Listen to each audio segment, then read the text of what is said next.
알고 보면 쓸데많은 신비한 교회 사전. 여러분 안녕하십니까? 경찰사목위원회 김영균 스테파노 신부입니다. 요즘 우리나라에서 숫자를 통해 무언가를 표현하는 경우가 많이 있습니다. 예를 들어 이삿짐 센터의 번호를 2424로 한다든가 택배 서비스를 8282로 부른다든가. 이 밖에도 많은 경우가 있겠지만 이처럼 숫자의 의미를 두어 사용하는 문화를 자주 접할 수 있게 되었습니다. 그런데 이미 오래전부터 그리스 사람들과 이스라엘 사람들은 숫자의 의미를 담아 사용해 왔습니다. 그리스 철학자 피타고라스는 존재 자체의 원리는 숫자에 있다고 가르쳤고, 성경도 역시 숫자를 통해 숫자 본래가 갖고 있는 의미와 더불어 다양한 의미들을 우리에게 전하고 있습니다. 그럼 성경에 주로 나오는 숫자들의 의미를 알아보도록 하죠. 첫 번째, 하나. 하나는 일치를 표시합니다. 특히 한 분이신 하느님을 가리킬 때, 또는 하느님과 인간의 일치를 가리킬 때, 또 삼위가 하나임을 드러낼 때 쓰입니다. 둘. 둘은 분열을 의미합니다. 이것은 창세기 11장에 나오는 바벨탑 이야기에서 분명하게 드러납니다.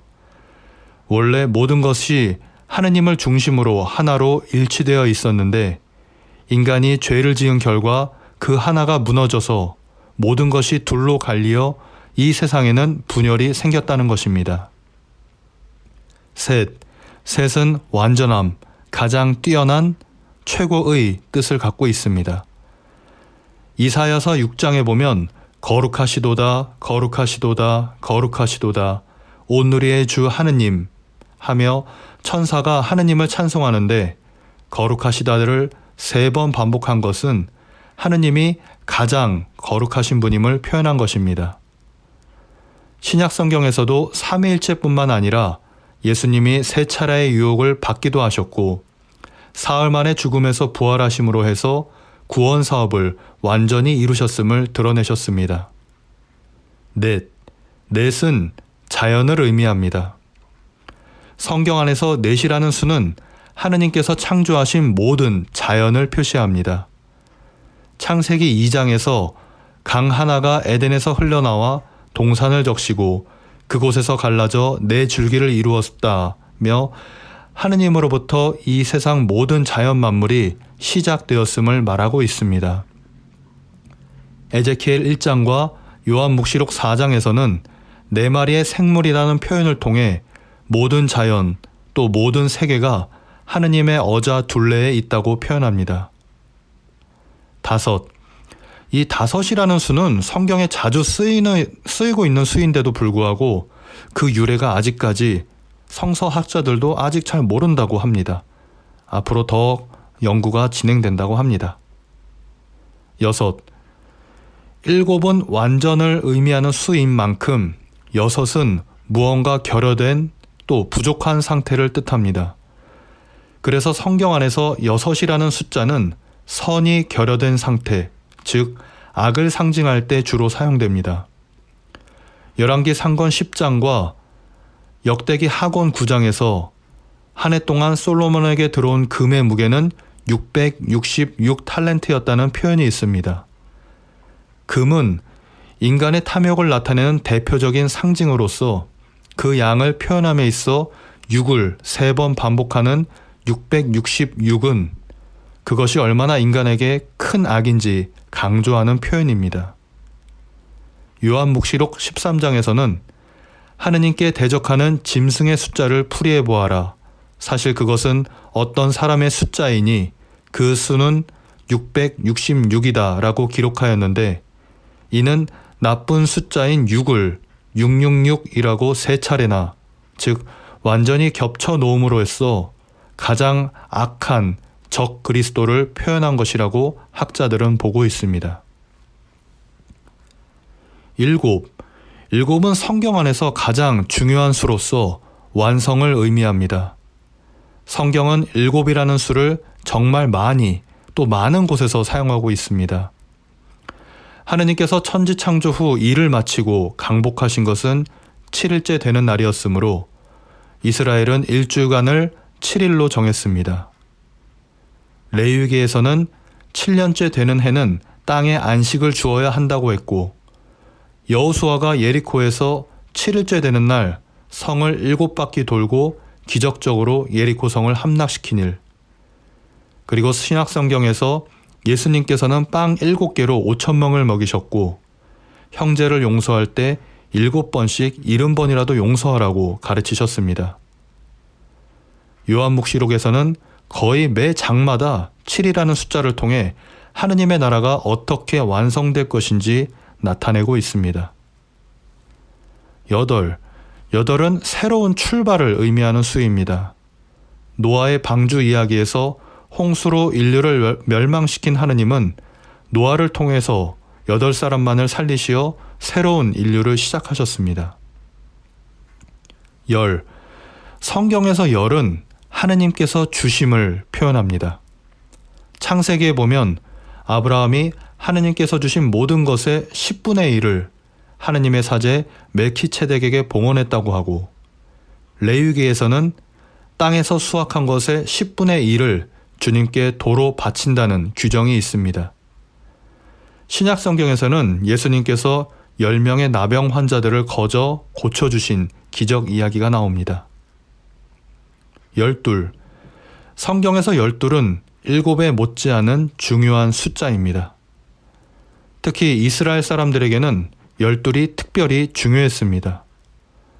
이스라엘의 지파는 12이고 그 12의 시조는 야곱의 12 아들들이었습니다. 46권의 구약 성경에서 소예언서로 구분되고 있는 예언자는 호세아, 요엘, 아모스, 오바디야, 요나, 미가, 나훔, 하박국, 스바니야, 학개, 지카리야, 말라기, 이렇게 12명입니다. 그리고 예수님께서도 당신의 제자로 12명을 뽑으시어 새로운 교회의 책임자로 삼으셨습니다. 요한묵시록은 새 이스라엘을 12이라는 수로 표현하고, 하느님의 영광으로 빛나는 도성에는 해마다 12차례 생명의 나무가 열매를 맺는다고 표현합니다. 30. 이스라엘 사회에서 나이 30이 되면 어른 세상에 드는 나이라고 표현합니다. 예를 들면 30살이 되어야 비로소 랍비, 즉 선생이 되어서 사람들 앞에서 가르칠 수 있었습니다. 그런 까닭에 예수님께서도 30이 되시고 나서야 공생활을 시작하신 것입니다. 40은 성경의 세계관에서 한 세대를 나타내는 수입니다. 한 세대. 이스라엘 사람들이 이집트를 탈출해서 광야에서 방랑하던 40년은 탈출한 세대의 사람들이 모두 죽을 때까지 광야에 머문 기간을 의미합니다. 이로 인해 40이라는 수는 고행의 기간, 시련의 시간으로 쓰이게 됩니다. 또 노아의 홍수가 40일 동안 온 땅을 뒤덮어 새로운 시대를 시작하게 되었고, 모세가 십계명을 받기 위해 시나이 산에 40일을 머물렀고, 요나는 40일이 지나면 니네베는 잿더미가 된다고 외치며 그들의 회개를 이끌었습니다. 예수님 자신도 공생활 준비로 광야에서 40일간 단식을 하셨습니다.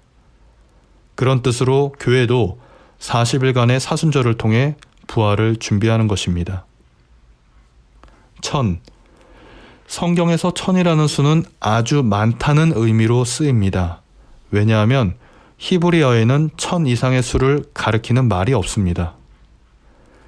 그래서 어떤 숫자에 1000을 붙이게 되면 매우 많다는 의미로 받아들이게 됩니다. 그런데 이것을 글자 그대로 받아들여서 문제가 되는 경우가 있습니다. 우리가 잘 아는 여호와의 증인들은 12지파를 상징하는 12에 많음을 상징하는 1000을 곱하여 오직 12,000명만이 구원받을 수 있다고 성경에 나온 표현을 글자 그대로 받아들여 믿고 있습니다. 그리고 그동안 잘 드러나지 않다가 코로나19 사태를 통해 이제는 드러난 악이 되어버린 신천지도 성경에 나온 글자 그대로 오직 자신을 따르는 14만 4천 명만이 구원을 받을 수 있다고 가르칩니다. 그러나 14만 4천이라는 숫자는 구약의 12지파와 신약의 예수님이 12사도를 통해 다스릴 세상, 그리고 많음을 상징하는 1000이라는 숫자가 곱해져서, 즉 12 곱하기 12 곱하기 1000, 이렇게 해서 14만 4천이라는 숫자가 나오고, 이것은 딱 그 숫자만큼이 아니라 헤아릴 수 없이 많은 수의 사람이 구원받을 수 있다는 것을 의미하는 것입니다. 이렇게 성경에 나오는 숫자들이 갖는 상징에 대해 알아보았습니다.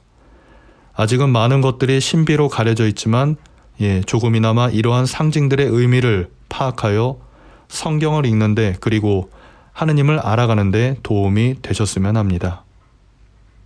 영광이 성부와 성자와 성령께 처음과 같이 이제와 항상 영원히 아멘.